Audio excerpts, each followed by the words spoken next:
Astaghfirullah. Assalamualaikum warahmatullahi wabarakatuh. Alhamdulillah wassalatu wassalamu ala Rasulillah wa ala alihi wa sahbihi wa mawalah wa la hawla wa la quwata illa billahi wa ba'd. Alhamdulillah, di siang ini kembali kita bisa duduk untuk bertalabul ilmi, meneruskan kajian kita masih membahas kitab Tauhid, dan kita masuk pada bab ke-36, Ma Ja'a fir Riya. Bab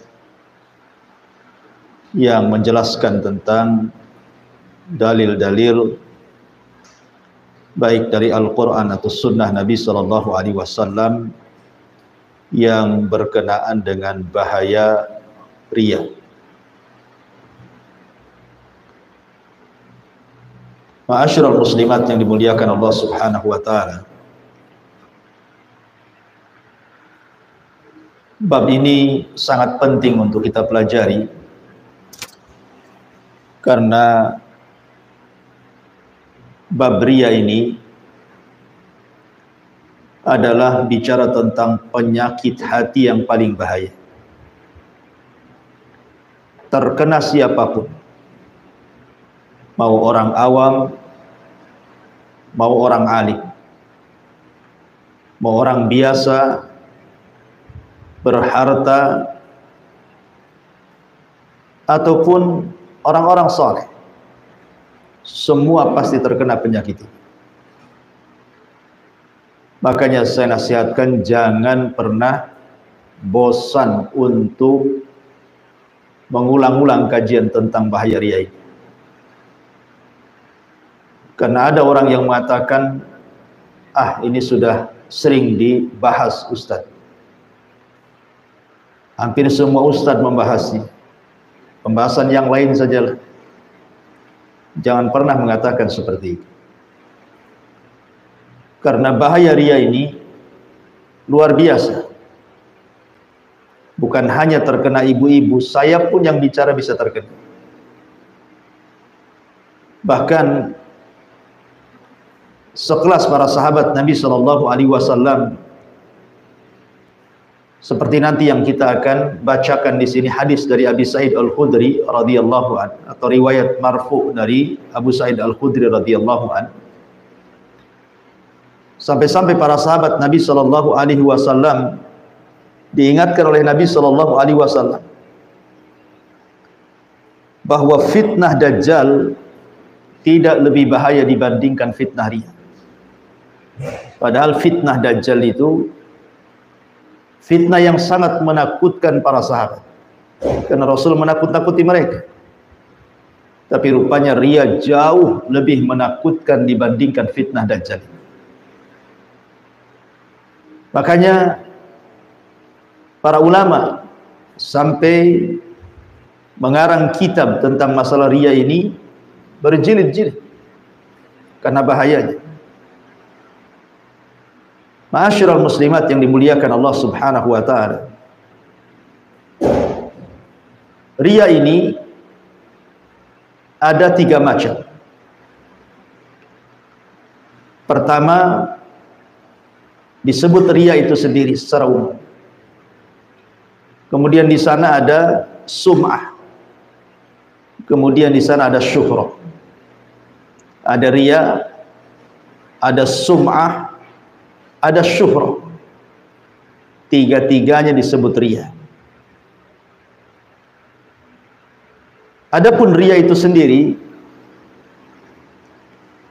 secara bahasa disebutkan para ulama itu dari kalimat ra'a yura'i.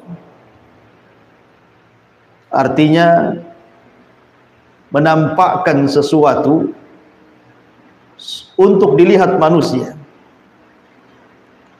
Makanya secara istilah ulama mengatakan an yakumal fardu bi'amalin salihin liyunala bihi ridon nas wa yabdu bimadhari afdal amamah. Sebagian ulama mengistilahkan riya ini, memang definisi riya berbagai macam yang dikemukakan para ulama, tapi intinya sama, di mana seseorang melakukan amal saleh hanya untuk mencari redha manusia, kemudian dia menampakkan amal itu sebaik mungkin di hadapan manusia untuk mendapatkan pujiannya. Itulah riya. Dia tidak akan puas dalam beramal kalau belum ada pujian, dan dia akan malas beramal kalau tidak ada pujian. Karena ciri-ciri orang yang riya itu, mereka disebutkan dalam Al-Quran, wa idza qamu ila salati qamu kusala. Apabila mereka tegak mendirikan salat, mereka salat dengan cara yang malas-malas, karena tidak ada pujian. Kalau ada pujian, mereka baru semangat untuk beribadah. Adapun sum'ah, ini pun bagian daripada riya. Cuman bedanya kalau riya itu, ketika dia beramal saleh, dia ingin dipuji manusia. Dilihat manusia, kemudian manusia yang melihatnya memujinya. Kalau sum'ah itu, seseorang yang beramal, boleh jadi mungkin amalan itu tidak ada orang yang tahu kecuali dia, tapi kemudian dia menceritakan setelahnya. Namanya ibu malam-malam tahajud, selesai tahajud, besoknya ibu cerita sama kawannya, semalam alhamdulillah saya tahajud, untuk mendapatkan komentar yang baik dari kawannya. Kalau kawannya memujinya, dia senang, dia senang dengan pujian itu. Maka ketika dia mendengar pujian orang, itu disebut sum'ah. Kemudian dia pun tidak menutupi amalan. Kemudian di sana ada namanya syuhrah. Kalau bahasa sekarang ini ingin viral lah bahasa. Sedikit-sedikit ingin viral gitu. Berbuat sesuatu ingin viral. Ngeprank orang. Umpamanya ibu ingin sedekah, kemudian ada orang lain yang disuruh ibu untuk meliputnya secara diam-diam, kemudian diupload di media. Ingin syuhrah. Syuhrah itu ingin dikenal orang, ingin viral gitu. Maka syuhrah juga bagian daripada riya. Jadi riya itu bisa riya itu sendiri, bisa sum'ah, bisa syuhrah. Tiga-tiganya riya. Dan tiga-tiganya sangat bahaya kalau seandainya seseorang terpapar dengan penyakit ini. Syekh Muhammad ibn Abdul Wahhab rahimahullahu ta'ala dalam kitab ini, Kitabut Tauhid, ingin menjelaskan kepada kita tentang bahaya riya ini. Karena riya ini mengurangi nilai tauhid. Mengurangi nilai tauhid. Sebagian ulama mengatakan bahwa riya ini dilihat dari asal ibadah atau hanya sekedar dia nempel di sebuah ibadah. Kalau seandainya dari awal dia ibadah dia sudah riya, ini syirkul akbar, syirik besar. Karena tidak boleh ibadah itu kecuali diberikan kepada Allah Subhanahu wa ta'ala. Tapi kalau seandainya ibadahnya lillahi ta'ala karena Allah, kemudian di tengah jalan datang riya, lah inilah yang disebut dengan syirkul asghar, syirik kecil.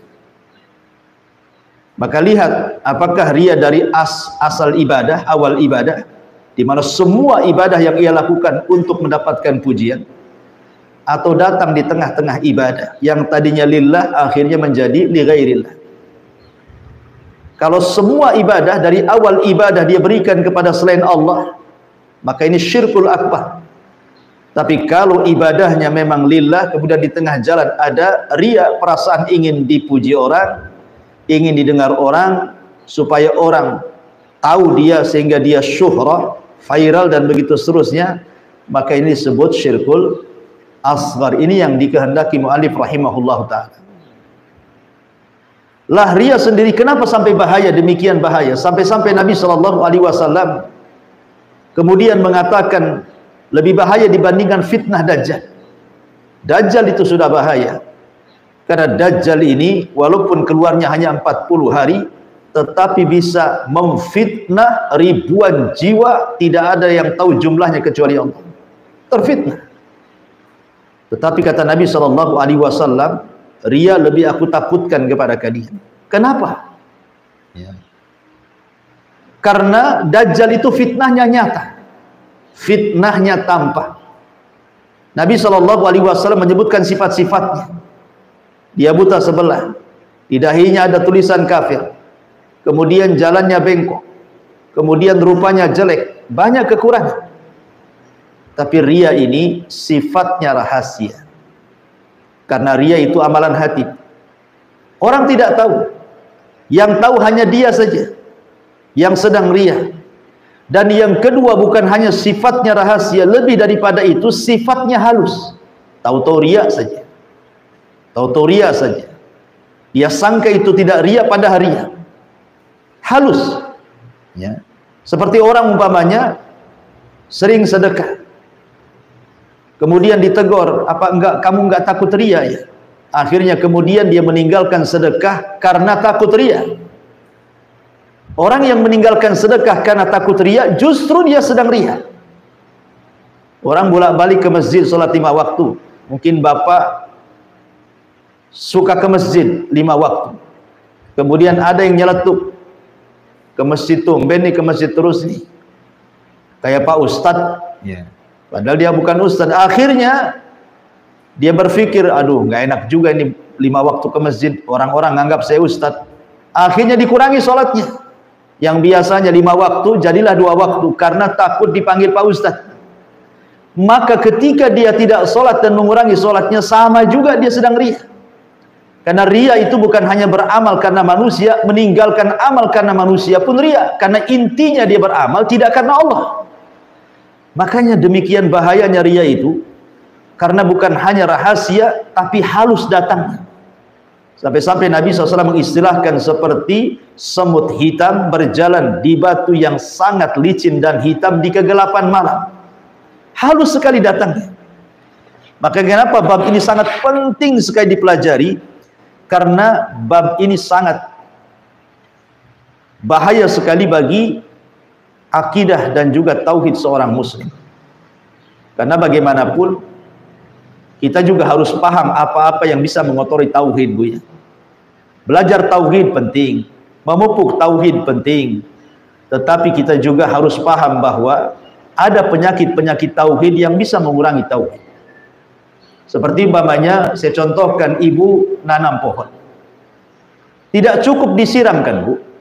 Lihat orang-orang yang nanam padi itu, apa cukup dipupuk saja? Kan tidak.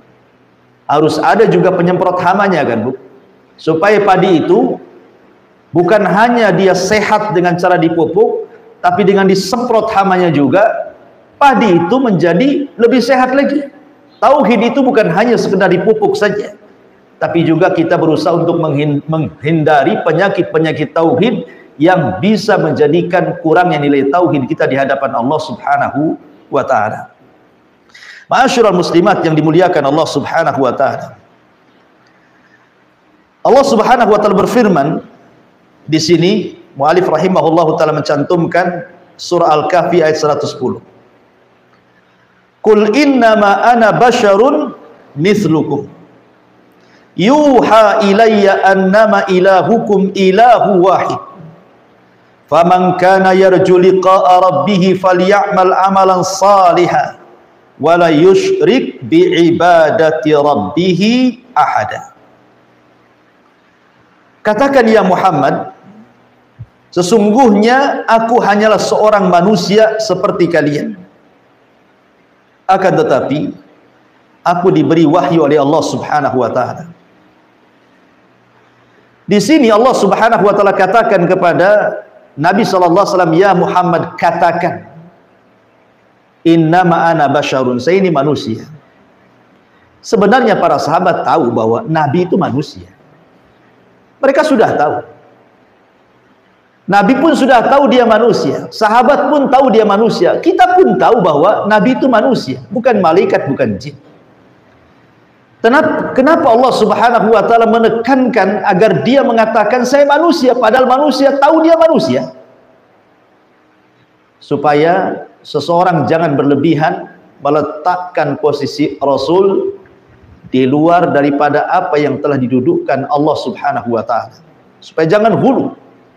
Makanya dalam syahadat itu ada kalimat abduhu wa rasul, bahwa dia itu hamba Allah dan Rasulnya. Hamba fala yu'bad, jangan disembah. Wa rasulun fala yukadzab, jangan didustakan, karena dia Rasul. Kita tetap menghargai, memuliakan, menghormati, tidak boleh menghina, tidak boleh melecehkan Rasul. Tetapi kita tidak boleh melebih-lebihkan di atas apa yang Allah sudah letakkan bagi Nabi SAW. Karena ada sebagian manusia terlalu ekstrim. Di zaman Rasul saja ada orang yang mengatakan Masya Allah wa syi'ta, atas kehendak Allah dan engkau wahai Rasul. Rasul marah dan mengatakan Masya Allah wahda, jangan katakan atas kehendak Allah dan kamu, cukup katakan atas kehendak Allah saja. Rasul takut kalau dia disejajarkan dengan Allah Subhanahu wa taala. Makanya kemudian di sini dikatakan innama ana basyarun mithlukum, saya adalah manusia seperti kalian. Diwahyukan kepada saya, innama ana ilahukum ilahu wahid, sesungguhnya saya adalah Tuhan yang satu untuk kalian, sesembahan yang satu untuk kalian. Faman kana yarju liqa'a rabbih falyamal amalan salihah wa la yusyrik bi ibadati rabbih ahada. Maka di sini Allah Subhanahu wa taala mengatakan, "Faman kana yarju liqa'a rabbih." Barang siapa yang mengharap perjumpaan dengan Rabbnya, hendaklah mengerjakan amal yang saleh, wala yusyrik bi ibadati rabbih ahada, dan tidak menyekutukan dengan siapapun dalam beribadah kepadanya. Syahidnya apa di sini? Syahidnya adalah falyamal amalan salihan wala yusyrik bi ibadati rabbih ahada. Kalau kita ingin berjumpa dengan Allah kelak di sorga, ingin menatap wajah Allah Subhanahu wa taala kelak di sorga, maka syaratnya dua di sini. Syarat yang pertama, falyamal amalan salihah, hendaklah beramal dengan amal yang saleh. Amal yang saleh itu artinya amal yang mencocoki syariat, amal yang mencocoki sunnah, amal yang mencocoki amalan Rasulullah, itu disebut amal saleh. Kemudian yang kedua, wala yusyrik bi ibadati rabbih ahada, dan tidak menyekutukan dengan Allah dalam beribadah kepada siapapun. Kalimat wala yusyrik bi ibadati rabbih ahada, tidak menyekutukan seseorang pun dalam beribadah kepada Allah Subhanahu wa taala, masuk di dalamnya syirkul akbar dan syirkul asghar. Masuk padanya syirik besar dan syirik kecil, termasuk riya. Masuk dalam kategori wala yusyrik bi ibadati rabbih ahada. Karena riya ini tidak menyangkut masalah ittiba. Riya ini menyangkut masalah ikhlas. Di sini kan ada ittiba, ada ikhlasnya. Ada ittiba mencontoh Rasul, ada ikhlas beramal semata-mata karena Allah Subhanahu wa taala. Lah riya ini bicara tentang ikhlas, di mana orang yang riya ini hakikatnya dia tidak sedang ikhlas saat beramal, karena diarahkan kepada selain Allah Subhanahu wa taala. Di sini sisi pendalilannya, wala yusyrik bi ibadati rabbih ahada, dia tidak menyekutukan seorang pun dalam beribadah kepadanya. Baik. Ma'asyiral muslimat yang dimuliakan Allah Subhanahu wa taala. Tentu kalau kita bicara riya, kan ada sebabnya. Apa sih sebabnya orang itu bisa riya? Ulama mengatakan bahwa di antara sebab riya adalah ladzatul hamdi wassana'i, lezatnya pujian dan juga merasa lezatnya sanjungan. Kalau dia merasa enak, merasa lezat dengan pujian dan sanjungan, hati-hati. Ibu bisa terpapar riya. Kalau sudah mulai lezat, kok enak rasanya dipuji orang, kok enak rasanya disanjung orang, ini sudah terpapar penyakit riya. Karena seorang mukmin, Bu, hatinya tidak akan berubah, karena hatinya memang hanya diberikan kepada Allah. Mau dicaci, mau dimaki, ya biasa saja. Mau dipuja, mau dipuji, ya biasa saja. Artinya hati seorang yang muwahhid itu tidak akan terpengaruh dengan sanjungan pujian ataupun dengan cacian dan hinaan. Bagi dia sama saja. Bukan berarti kalau dicaci kemudian dia merasa kecil hati, kalau dipuji pula merasa besar hati. Tidak. Orang yang muwahhid ahli tauhid itu tidak akan merubah hatinya. Ini yang pertama. Yang kedua, al-khaufu minadz-dzam. Takut celaan orang. Takut celaan orang. Maka sebab riya yang kedua karena takut kalau dia dicela orang. Makanya dia terus mengharap pujian orang. Ibu kalau beribadah kepada Allah Subhanahu wa taala jangan takut dicela orang. Karena kalau kita dalam rangka beribadah kepada Allah Subhanahu wa taala untuk mencari keridhaan manusia, tidak akan dapat keridhaan manusia selamanya. Karena ridhon nas ghayatun la tuhsa. Ridha manusia itu sesuatu yang mustahil didapat. Makanya jangan takut celaan, teruslah beramal lillahi ta'ala karena Allah Subhanahu wa ta'ala. Kemudian juga di antara sebabnya adalah hubbul jah, cinta kedudukan, cinta kehormatan. Ketika seseorang kemudian mulai cinta kedudukan, cinta kehormatan, cinta supaya ingin viral, ingin syuhrah, terkenal, ini hati-hati. Kalau orang sudah pengen terkenal, suka terkenal, ini juga sebab munculnya riya. Kemudian yang ketiga, an-nadharu ila ma yamlikuhul akharun wa tama'u fihi.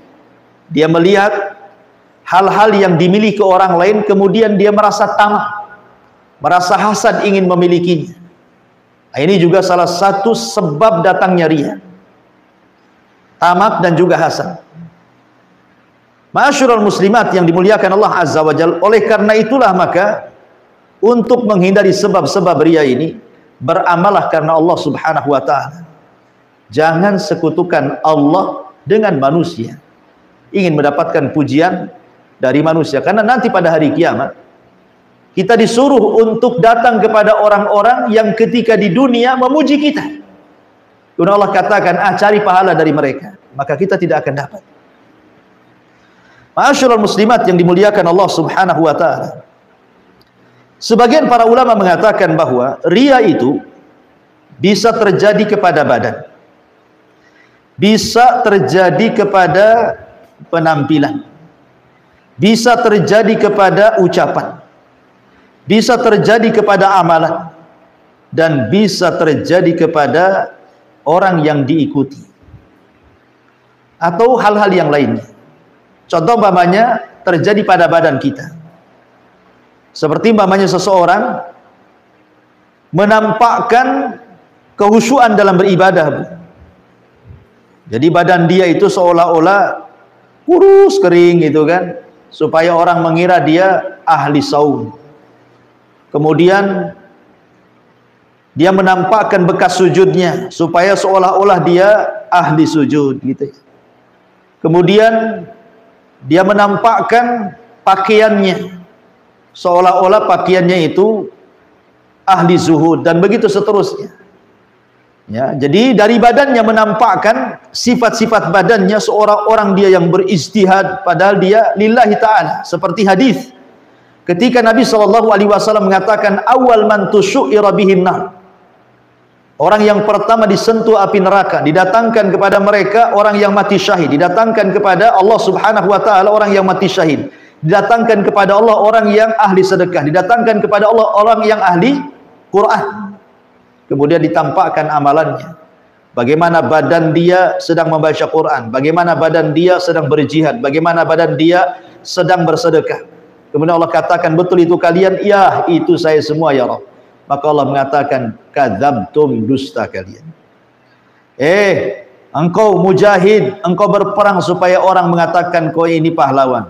Engkau ahli sedekah, kau bersedekah supaya orang-orang menyangka kau dermawan. Engkau yang punya ilmu dan pakar Quran, kau melakukan supaya orang menganggap engkau ini qari, seorang pakar Quran.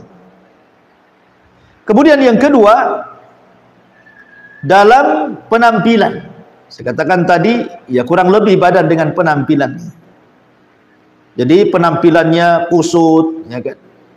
Dan begitu seterusnya supaya orang menganggap dia zuhud dan lain sebagainya. Termasuk juga riya bil qaul, dengan ucapan. Ya, riya dengan ucapan. Umpamanya dia mungkin seorang dai, seorang ustadz yang berceramah gitu kan. Jadi ucapannya itu, ceramahnya itu bukan untuk mengingatkan manusia supaya orang menganggap dia ustadz saja. Ya, jadi hati-hati ini, kalau ustadz saja bisa kena riya, apalagi ibu-ibu yang bukan ustadz gitu maksudnya. Kemudian juga riya dengan amal, seperti beramal karena selain Allah Subhanahu wa taala menampakkan solat yang khusyuk, yang panjang, ya, sujudnya yang lama, rukunya yang lama, dan begitu seterusnya, maka ini pun bagian daripada riya. Intinya riya itu, Bu, bisa masuk ke solat, ke zakat, ke puasa, ke haji, ke sedekah, bahkan ke penampilan, bahkan kepada muamalah, bahkan kepada pertemanan, bahkan dalam skala rumah tangga, skala bertetangga, skala orang banyak. Riya itu masuk kemana saja. Bahaya sekali riya itu. Ya. Makanya Imam Nawawi rahimahullahu ta'ala ketika menjelaskan tentang bahaya riya dan sum'ah, Imam Nawawi mengatakan, wa kama anna riya muhbitun lil amali kadzalika at-tasmi wa huwa an ya'mala lillahi fil khalawat thumma yuhaddisun nasa bima amil. Sebagaimana riya bisa menggugurkan amal, begitu juga sum'ah, di mana seseorang beramal karena Allah dalam kesendirian, kemudian dia menceritakan hal itu kepada manusia. Ma'asyiral muslimat yang dimuliakan Allah Azza wa Jalla, nanti terakhir pembahasan kita akan menjelaskan kisah-kisah para ulama, bagaimana mereka menjaga keikhlasan. Kemudian di sini mu'alif rahimahullahu taala menyebutkan dua riwayat. Pertama riwayat Imam Muslim, hadis marfu dari Abu Hurairah radhiyallahu an, Nabi sallallahu, Allah Subhanahu wa taala berfirman, ana aghna syuraka anisyirki man amila amalan asyraka ma'iya fihi ghairihi taraktuhu wa syirkah. Allah Subhanahu wa taala berfirman dalam hadis qudsi, berarti hadis qudsi ini adalah hadis yang redaksinya ada yang mengatakan dari Allah dan juga ucapannya dari Allah.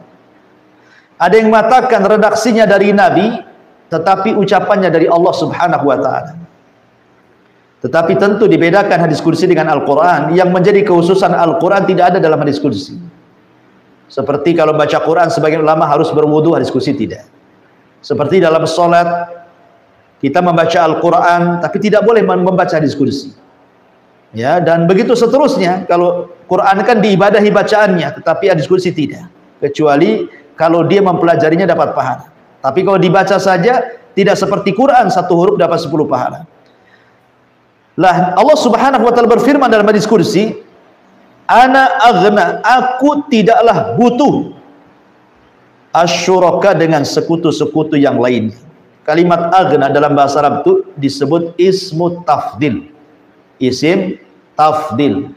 Isim tafdil itu artinya isim yang berkonotasi atau yang memiliki makna berlebihan. Artinya ketika Allah mengatakan aghna, saya tidak butuh dengan sekutu-sekutu yang lainnya. Ana agna syuraka anisyirki. Kalimat agna menunjukkan bahwa Allah adalah ghaniyun. Dia zat satu-satunya, zat yang maha kaya, yang tidak berhajat kepada siapapun. Beda dengan kita makhluk yang lemah, berhajat kepada Allah. Allah tidak berhajat kepada siapapun. Dia adalah somad. Qul huwallahu ahad, Allahus somad. Tempat bergantung semua makhluknya. Jadi Allah itu maha kaya, tidak berhajat kepada siapapun. Bahkan tidak berhajat kepada ibadah manusia. Sebab kalau seandainya satu dunia kufur, tidak mengurangi kekuasaan Allah. Sebagaimana ketika satu dunia beriman tidak menambah kekuasaan Allah. Karena dia aghna, maha kaya, tidak berhajat kepada siapa. Ana aghna syuraka ani syirki. Aku tidaklah butuh dengan sekutu-sekutu yang lainnya. Man amila amalan asyraka ma'i fihi ghairi taraktuhu wa syirkah.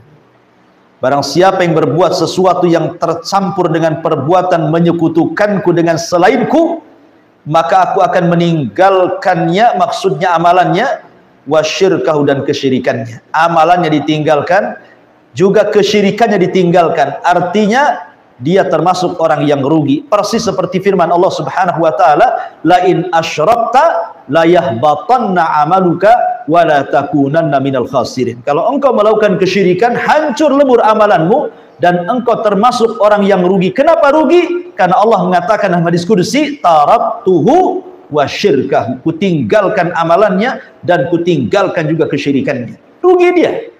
Ya, amilatun nasibah tasla naran hamiyah. Dia beramal dengan amalan yang melelahkan, menghabiskan waktu dan biaya. Rupanya di akhirat masuk neraka. Kenapa? Karena dia beramal bukan karena Allah. Beramal diberikan kepada selain Allah Subhanahu wa ta'ala. Kemudian hadis yang terakhir, hadis yang dikeluarkan Imam Ahmad, meriwayatkan dari hadis marfu sampai kepada Rasul dari Abu Sa'id Al-Khudri radhiyallahu an.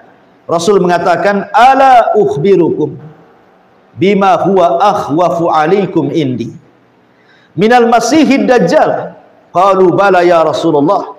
Qala asyirkul khafi yakumur rajulu fayusalli fayuzayyinu salatahu lima yara min nadhari rajulin. Nabi SAW di sini bersabda kepada para sahabatnya, maukah kalian aku beritahu sesuatu yang lebih aku khawatirkan daripada Al-Masih Ad-Dajjal? Disebut Masih, ada yang mengatakan karena dia mamsuhul ain. Mata Dajjal itu separuhnya buta, makanya buta sebelah, disebut a'war.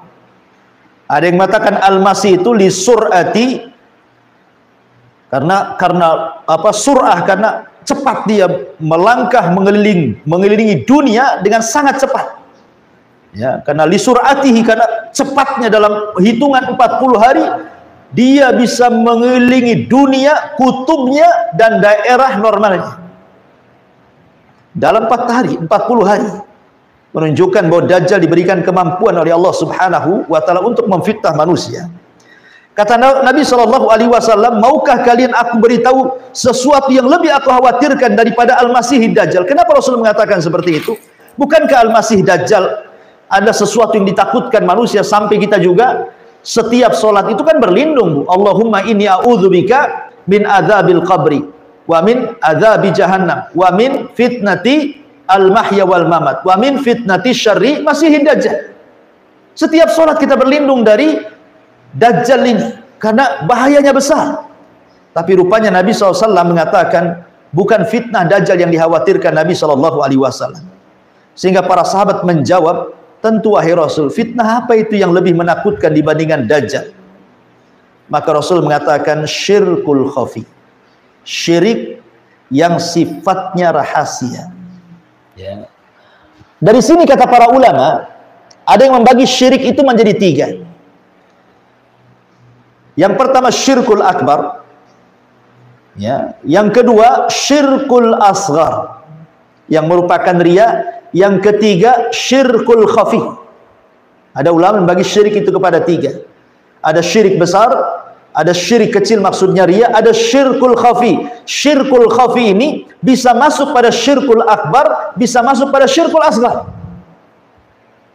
Tapi konteks dalam pendalilan mu'alif rahimahullah dalam kitab tauhid ini, maksudnya di sini syirkul khafi di sini maksudnya adalah yang masuk pada kategori syirkul asghar yang kita sedang bahas, penyakit riya. Kemudian Nabi SAW mencontohkan apa itu syirkul khafi. Tatkala seseorang berdiri mengerjakan sholat, ketika ada orang lain menyaksikannya, maka dia lantas membagus-baguskan sholatnya. Ketika dia sedang sholat, Tiba-tiba dia memperpanjang bacaannya, memperpanjang sujudnya, memperpanjang berdiri dan rukunya supaya dipuji orang. Itulah syirkul khafi. Kenapa disebut khafi? Karena riya itu adalah amal hati. Ya. Riya itu penyakit hati, bukan penyakit badan. Jadi hatinya yang riya, karena kesannya ada orang sholat itu nampaknya khusyuk, dia tidak tahu kalau hatinya itu supaya dilihat manusia. Nampak orang baca Quran itu Masya Allah lezatnya, kita tidak tahu yang sedang membaca itu rupanya sedang riya. Ada yang sok-sok amanah buat laporan gitu ya. Kita buat laporan keuangan, nanti disangka tidak amanah. Rupanya dalam hatinya ada riya supaya dia orang yang amanah. Kan seperti itu ya. Jadi setan ini pandai, dia masuk kepada bab-bab yang merupakan kebaikan. Amanah kebaikan, sholat kebaikan, baca Quran kebaikan. Tapi setan masuk di situ. Jadi setan itu tidak menyuruh kepada kejahatan, buatlah kau zina, buatlah kau minum khamr, buatlah kau berdusta, buatlah kau gibah. Tidak, kadang-kadang setan juga menyuruh sholat kamu yang baik, puasa kamu yang baik, zakat kamu yang baik, jadilah kau yang amanah. Kemudian masuk pula dia di sholat, di zakat, di puasa, di amanah, supaya amalannya dipalingkan kepada selain Allah Subhanahu wa taala. Naudzubillah. Ya. Ma'asyiral muslimat yang dimuliakan Allah Subhanahu wa taala. Inilah bahayanya riya. Di dalam Al-Qur'anul Karim, lihat bagaimana Allah Subhanahu wa taala menjelaskan begitu bahayanya riya itu. Dalam surah Al-Baqarah ayat 264 Allah katakan, "Ya ayyuhalladzina amanu la tubtilu sadaqatikum bil manni wal adha kalladzi yunfiqu ma lahu ria'an nas wa la yu'minu billahi wal yaumil akhir. Wa mathaluhu kamathali safwanin 'alaihi turabun fa asabahu wabilun fatarakahu salda la yaqdiruna 'ala syai'in mimma kasabu wallahu la yahdil qaumal kafirin." Wahai orang-orang yang beriman, janganlah kamu merusak sedekahmu dengan menyebut-nyebutnya dan menyakiti perasaan penerimanya, seperti orang-orang yang menginfakkan hartanya karena pamer kepada manusia dan dia tidak beriman dengan Allah dan hari akhir. Perumpamaannya, kata Allah, orang itu seperti batu yang licin yang di atasnya ada debu, kemudian debu itu ditimpa hujan lebat, maka tinggallah batu itu licin lagi. Mereka tidak memperoleh satu apapun dari apa yang mereka kerjakan, dan Allah tidak memberi petunjuk kepada orang-orang kafir. Lihat bahaya riya, gugur amal. Gugur amal. Kalaupun yang riya dalam bentuk syirkul asghar tetap menggugurkan amal, walaupun tidak mengeluarkan dari Islam. Karena bedanya syirik besar dengan syirik kecil. Kalau syirik besar mengeluarkan dari Islam, kalau syirik kecil tidak mengeluarkan dari Islam. Kalau syirik besar mengekalkan pelakunya di neraka, kalau syirik kecil tidak mengekalkan pelakunya di neraka. Kalau syirik besar menghapuskan seluruh amalan dia di dunia sehingga dia mati kafir. Tapi syirkul asghar adalah menghapuskan amalan yang ditempelinya saja. Syirik besar menjadikan orangnya kafir, syirik kecil tidak menjadikan orangnya kafir. Tapi walaupun demikian, orang yang beramal karena riya hapus amalan yang dikerjakannya, dan dia masuk pada dosa besar. Bahkan dibandingkan dosa besar, masih besar orang yang melakukan riya dosanya. Ya. Jadi di sini Allah Subhanahu wa taala perumpamakan bahwa orang yang melakukan riya itu seperti orang meletakkan debu yang merupakan pahala, diletakkan di batu licin, tiba-tiba kemudian datang hujan, dihempasnya pahala itu yang merupakan debu itu, kemudian tetaplah batu itu licin, nggak dapat apa-apa. Ya, naudzubillah. Ini satu ayat dalam Al-Baqarah 264. Kemudian dalam surah Al-Qalam ayat 42 Allah mengatakan, yauma yakshifu an saqin wa yud'auna ila sujudi fala yastati'un. Pada hari betis disingkapkan dan mereka dipanggil untuk sujud, mereka pun tidak kuasa untuk sujud. Ayat ini ditafsirkan oleh sebuah hadis namanya tafsir hadis, tafsir ayat dengan hadis. Sebaik-baik tafsir ayat dengan ayat, tetapi di sana ada tafsir ayat dengan hadis. Dari Abi Sa'id Al-Khudri radhiyallahu anhu, dia mengatakan, aku mendengar Nabi sallallahu alaihi wasallam bersabda, yakshifu rabbuna an saqihi fayasjudu lahu kullu mu'minin wa mu'minatin wa yabqa man kana yasjudu fid dunya riya'an wa sum'atan fayadhhab liyasjuda fayauda dhahrahu tabaqan wahidan. Dari Abu Sa'id Al-Khudri, dia mengatakan bahwa Nabi pernah bersabda, pada hari kiamat Allah akan menyingkapkan betisnya sebagian kekuasaannya, maka bersujudlah kepadanya semua orang mukmin laki-laki dan perempuan, dan tinggallah orang-orang yang dahulunya ketika di dunia sujud karena riya dan pamer. Mereka berupaya untuk melakukan sujud, tetapi punggungnya kembali berbalik menjadi tegak dan tidak bisa sujud kepada Allah Azza wa Jalla. Kenapa? Karena di dunia dia tidak sujud kepada Allah. Ketika dia riya, tidak dalam rangka untuk Allah. Ketika dia sholat itu sujud dia bukan karena Allah, karena ingin dipuji orang, oh sholatnya bagus, sholatnya khusyuk. Ketika di dunia dia tidak sedang sujud kepada Allah, maka di akhirat diharamkan dia sujud kepada Allah Subhanahu wa Ta'ala. Lihat bagaimana bahayanya riya dalam surah Al-Qalam ayat 42. Kemudian juga Nabi SAW, tadi sudah saya singgung hadis tentang awwalun nas yuqdalahum yaumal qiyamah, orang yang tiga manusia yang pertama kali akan dihisab di hadapan Allah Azza wa Jalla. Bahkan yang pertama kali disentuh api neraka, orang yang mati syahid karena riya, orang yang bersedekah karena riya, orang yang mempelajari Quran karena riya. Mereka awal man tusyu'ira bihin nar, orang yang pertama kali disentuh api neraka. Kemudian Nabi SAW mengatakan, man ra'a ra'allahu bi, wa man samma'a samma'allahu bi. Barang siapa yang riya di dunia ataupun sum'ah di dunia, maka Allah akan perlihatkan sebagai penghinaan pada hari kiamat, dan Allah perdengarkan sum'ahnya pada hari kiamat, supaya orang tahu siapa dia, supaya orang tahu ketika dunia itu beramal untuk siapa. Allah permalukan di hadapan manusia kelak pada hari kiamat. Naudzubillah. Ya. Ma'asyiral muslimat yang dimuliakan Allah Subhanahu wa Ta'ala, Bashir ibnu Aqrabah al-Juhani, dia mengatakan, mendengar sabda Nabi sallallahu alaihi wasallam, man qama bi khutbatin la yultamasu biha illa riya'an wa sum'atan auqafahu Allahu azza wa jal yaumal qiyamah mauqifar riya'in wa sum'atin. Siapa yang berdiri berkhutbah, ini seorang ustaz, seorang dai, seorang kiai, ketika dia berkhutbah tidak mencari sesuatu kecuali karena riya dan sum'ah. Turun dari khutbah, gimana tadi ceramah saya, bagus tidak? Ya, gimana pembahasannya, bagus tidak? Apa yang kurang dari saya?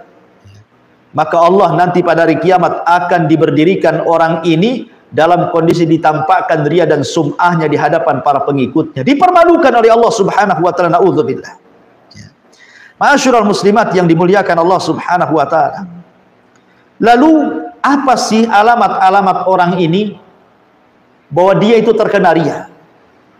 Yang pertama, alamat yang jelas bahwa dia terkena riya adalah al-kasal, malas, Bu.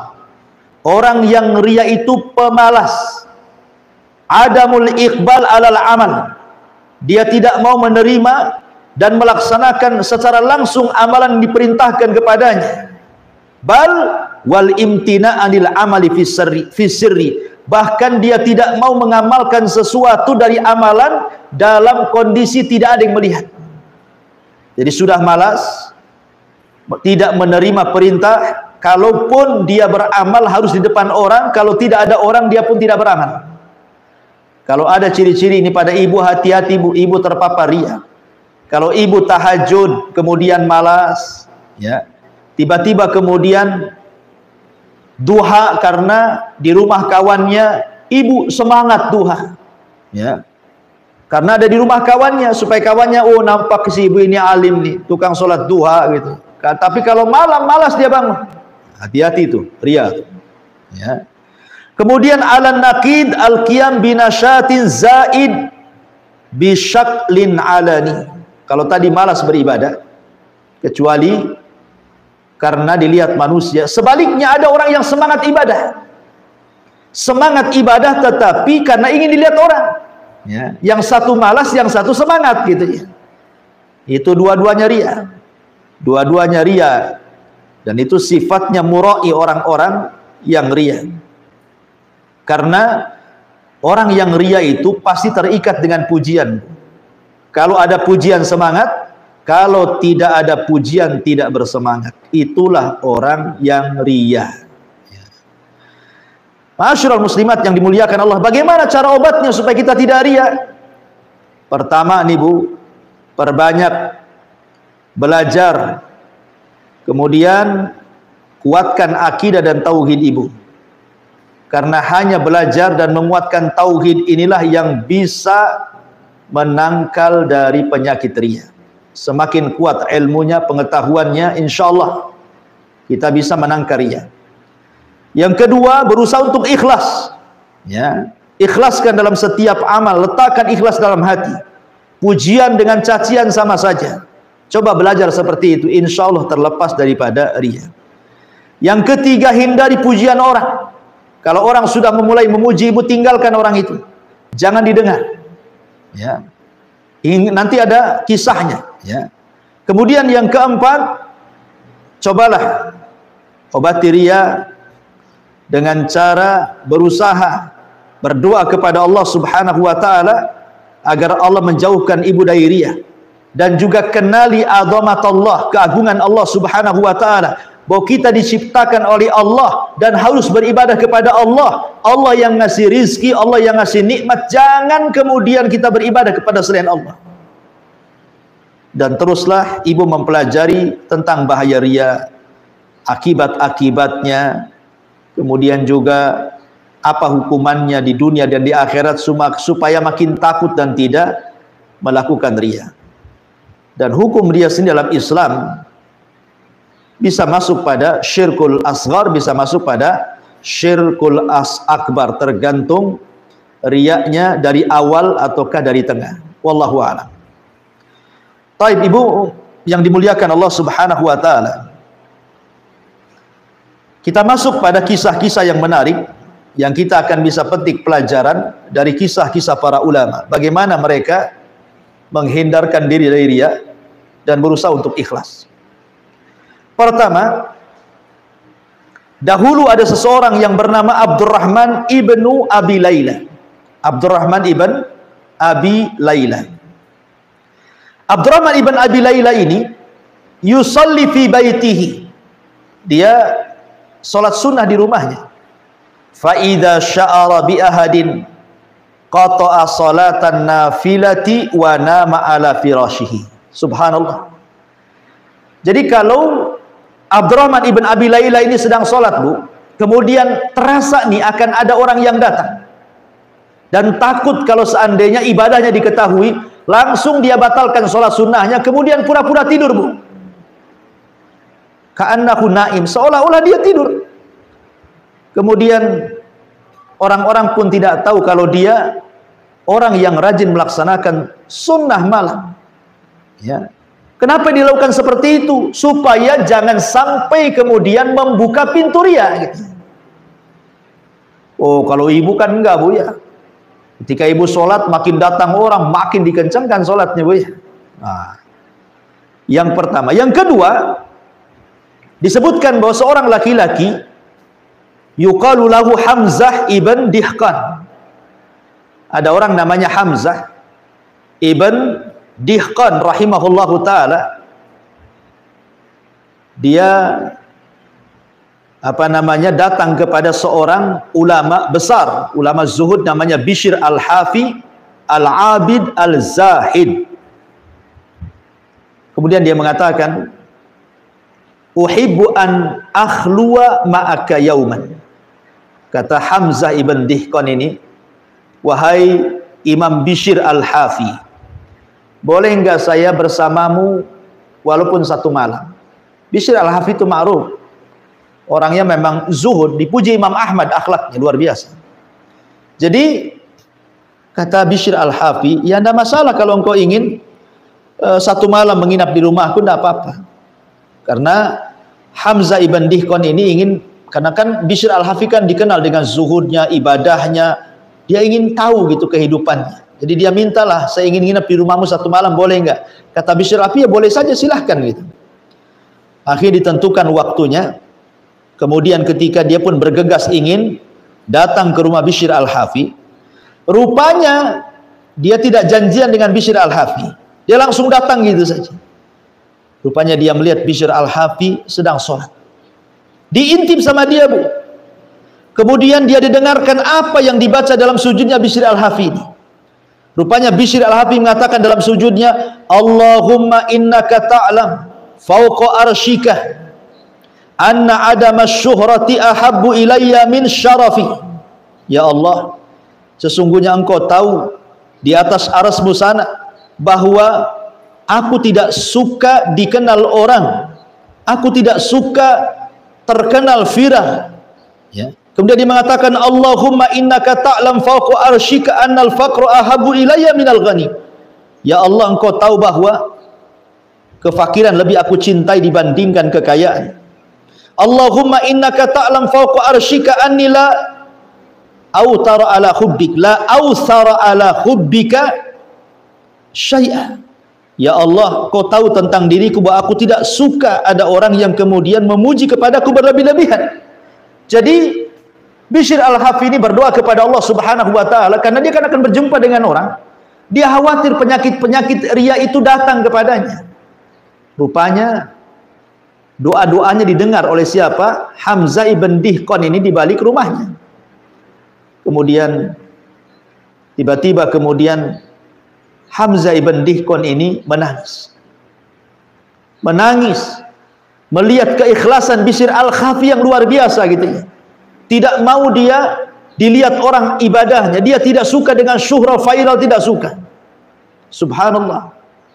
Ya, sekarang subhanallah, saya atau mungkin ustadz-ustadz yang lain ya, terkadang kita ini mudah terkena penyakit ria yang namanya syuhrah ini. Pengen viral, kajian direkam, ya, walaupun niatnya supaya untuk bermanfaat untuk orang, terkadang baca komen-komen di bawah, memuji, terkadang terbuka juga pintu ria itu. Kalau sekelas Nabi saja takut dengan ria dibandingkan fitnah Dajjal, kalau sekelas para sahabat takut dengan ria daripada fitnah Dajjal, apalagi kita, Bu. Ya. Makanya bagaimana kemudian ulama mencontohkan kepada kita untuk menutup pintu ria.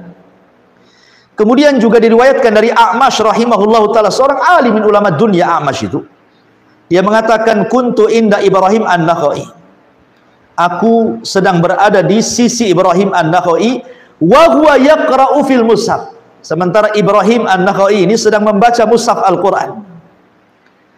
Kemudian fasta'dzana alaihi rajulun, tiba-tiba ada orang yang datang hendak meminta izin kepada Ibrahim an-Nakhai. Apa yang terjadi? Faghattal mushaf wa qala la yarani hadha anni aqra'u fihi kulla sa'atin.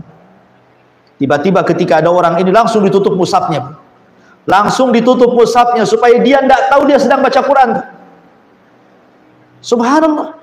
Ya. Jadi Ibrahim an-Nakhai ini sedang baca Quran, tiba-tiba kemudian datang orang, langsung disembunyikan Qurannya seolah-olah dia tidak sedang baca Quran, padahal setiap jam dia baca Quran. Ada orang yang ikhlasnya kayak gini, Bu. Kalau kita sih, kalau bisa jangan baca Quran tak pakai mic, ya. Kalau bisa pakai mic, kalau listrik mati tak jadi ngaji dia. Ya, supaya orang tahu suaranya gitu. Kemudian juga dijelaskan ada seorang alim yang namanya Zainul Abidin, ma'ruf. Zainul Abidin ini salah satu cucu atau cicitnya Ali bin Abi Thalib radhiyallahu anhu. Ali ibnu Husain ibnu Ali ibnu Abi Thalib, atau julukannya Zainul Abidin.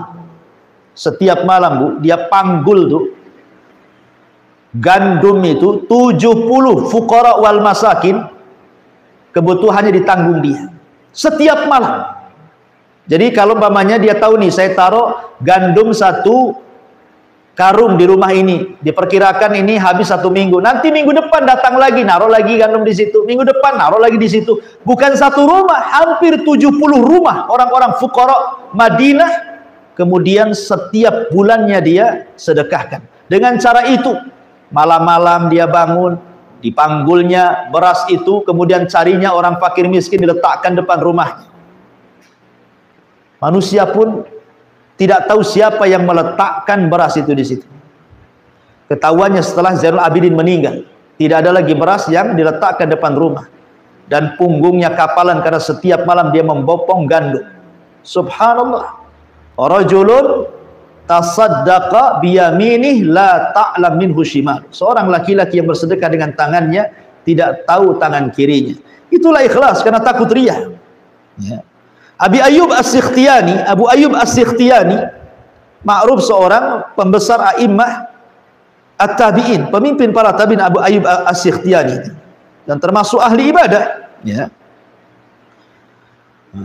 Dia mengatakan apabila dia membacakan hadis Nabi SAW, Abu Ayyub As-Sikhtiyani, terkadang dia menangis. Terkadang dia menangis.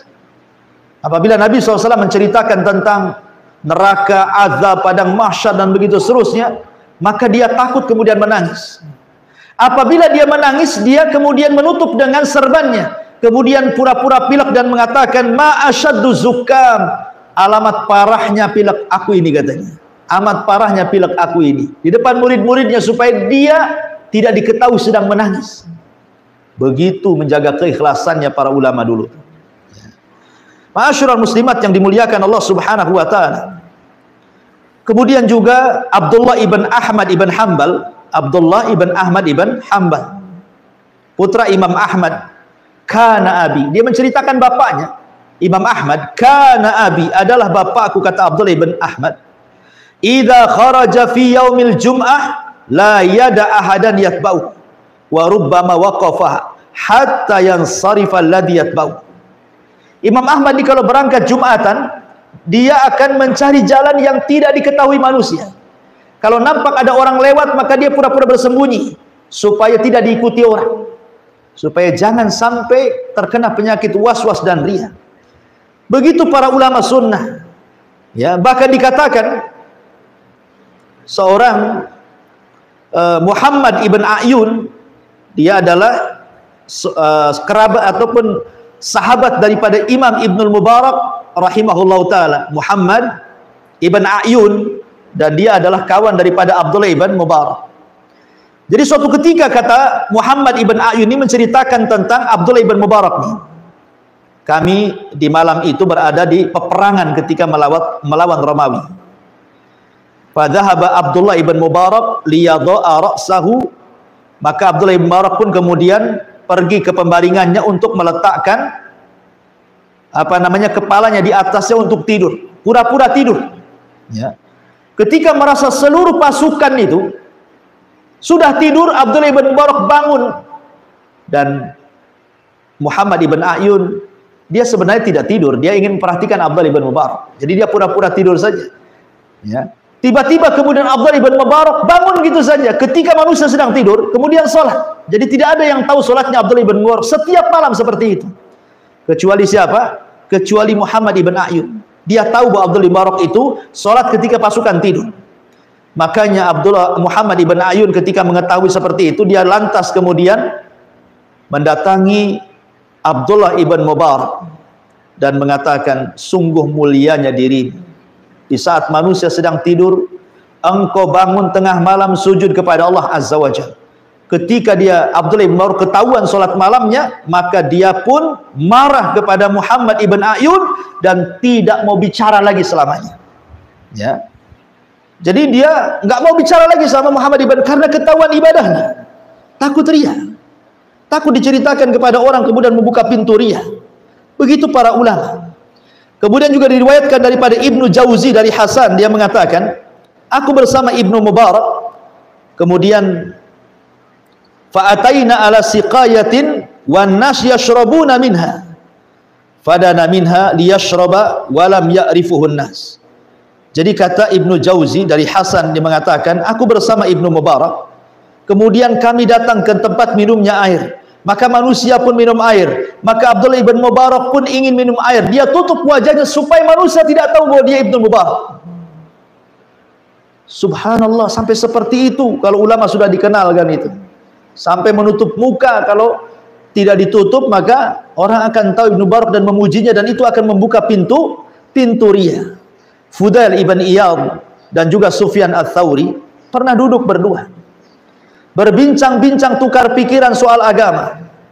Kemudian setelah selesai, maka masing-masing kemudian menangis dalam majelis itu, kemudian masing-masing pergi. Kata Sufyan Ats-Tsauri, arju an yakuna hadza la majlisun alaina rahmatun wa barakah. Saya hanya mengharap kepada Allah, mudah-mudahan pertemuan kita ini adalah majlis yang penuh dengan rahmat dan berkah. Kata Fudail bin Iyad, walakinni, akan tetapi diriku, akhafu ya Aba Abdillah, aku berbeda pula, aku takut wahai Aba Abdillah, alla yakuna adhar alaina, jangan-jangan majlis kita ini memadaratkan kepada kita, katanya. Yang satu memuji majlis, yang satu ketakutan dengan majlis. Abdullah ibn Mubarak suka dengan majlis ilmu dan mengatakan mudah-mudahan ada berkahnya kita berjumpa, bertukar pikiran soal agama. Kata Fudail bin Iyad, boleh jadi pertemuan ini madarat bagi kita, katanya. Kata Sufyan Ats-Tsauri, bagaimana kau bisa mengatakan seperti itu? Maka dijelaskan, alasta takhallasta min ahsani hadithika wa takhallastu ana ila ahsani hadithi.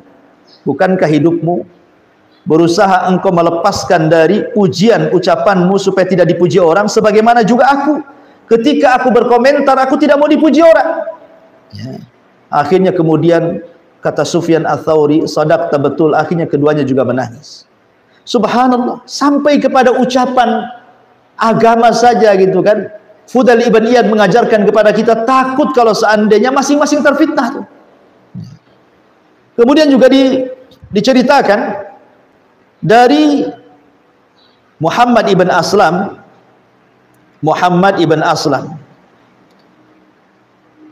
Jadi ada seseorang bercerita tentang Muhammad ibn Aslam dan mengatakan, aku lazamtu akthar min 20 sanatan. Aku sudah lama berkawan dengan Muhammad ibn Aslam ini.